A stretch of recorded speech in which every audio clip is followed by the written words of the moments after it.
বিসমিল্লাহিররহমানিররহিম। আসসালামু আলাইকুম। এটা হলো মাছ দিয়ে মাশকালার ডাল। আর এই মাশকালার ডালটা আমি কীভাবে রান্না করলাম, কী দিয়ে, সম্পূর্ণ ভিডিওটা আপনাদের সাথে শেয়ার করব। আমার ভিডিওটা না টেনে দেখবেন। চলুন দেখি কী করে রান্নাটা করলাম। এক ফ্যামিলিতে 5 জন মানুষ, তো এই বিশাল বিশাল সাইজের মাছ দিয়ে কী হয়, তো 5 জন মানুষের খাবার কিভাবে তৈরি করব সেটাও আপনাদের সাথে শেয়ার করব। দেখেন মাছের সাইজটা যে 1 গিবাত হবে, তো আমি এটা কুটে নিই, আপনাদের সাথে শেয়ার করব, দেখতে থাকুন। তো মাছটা কুটো হয়ে গেছে, ধুয়ে নিয়ে আসছি। আর এই মাছটা রান্না করার জন্য এখানে নিয়েছি কাঁচামরিচ, পেঁয়াজ, আর এখানে নিয়েছি মাশকালার ডাল। আর এই আমাদের কুমিল্লার মানুষ এই মাশকালার ডালটা অনেক পছন্দ করে।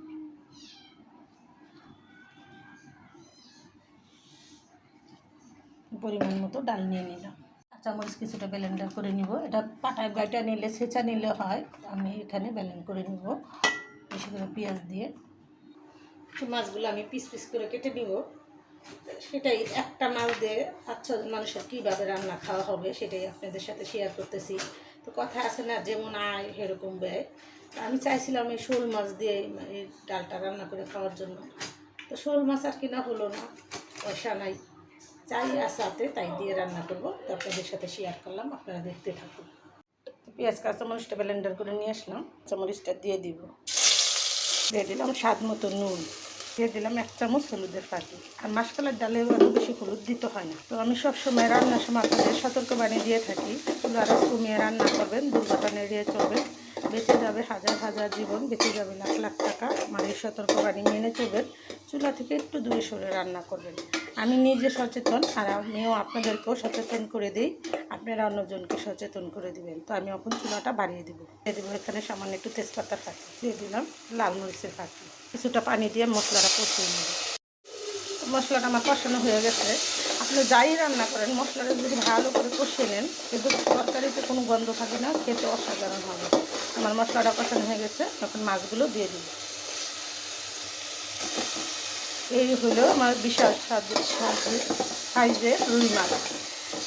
কী বলবো, আমি চাইছিলাম শোল মাছ দেখাইতে, কিন্তু শোল মাছ পাইনি, নলা মাছের বাচ্চাই নিয়ে আসছি, সেটা দিয়েই রান্না করলাম। এদিকে আমি ডালটা গুলিয়ে নিব। মাশকালার ডালটা পানিতে গুলিয়ে নিলে আর দলা পাকাবে না, সুন্দর খেতে সুস্বাদু হবে। তো ডালটা এরকম দলা পাকাইলে এরকম করে একটু মহিলা করে দেবেন, মিক্স করে দেবেন, তাহলে আর দলা পাকাবে না। আর এই ডালটা আমার ভিজতে থাক, আর আমার মাছটা কষানো হইতে, মাছটা কষানোর জন্য পানি দিয়ে দিচ্ছি, ভালো করে মাছটা আরও 5 মিনিট কষিয়ে নিই।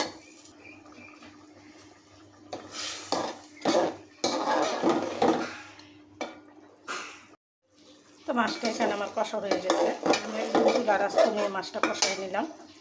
আর ডালটা আমার ভিজা হয়ে গেছে, আমি এখন ডালটা দিয়ে দিব মাছের মধ্যে। আর এই মাছের ডাল রান্নাটা আমি কীভাবে করলাম সম্পূর্ণটা আপনাদের সাথে শেয়ার করলাম। মাছের ডাল কীভাবে রান্না করতে হয় সেটা শেয়ার করলাম। আপনারা আমার ভিডিওটা না টেনে দেখবেন, আর এরকম সুস্বাদু মাশকালার ডাল একবার হলেও রান্না করে খাবেন। তো ডালটা রান্না করতে আমার আরও 5 মিনিট সময় লাগবে, ফিরে আসবো 5 মিনিট পর, দেখতে থাকুন। তো ডালটা আমার হয়েই গেছে, আমি এখন নামিয়ে নেব। আর এই ডালে কী মশলা উপকরণ দিয়ে কীভাবে রান্না করলাম সম্পূর্ণ ভিডিওটা আপনাদের সাথে শেয়ার করলাম। আমার ভিডিওটা না টেনে দেখবেন, আর এরকম সুস্বাদু মাশকালার ডাল রান্না করে খাবেন, আমাদের কুমিল্লার মানুষের ঐতিহ্য। তার ভিডিওটা বড় না করে আমি এখানে রেখে দিলাম। আসসালামু আলাইকুম।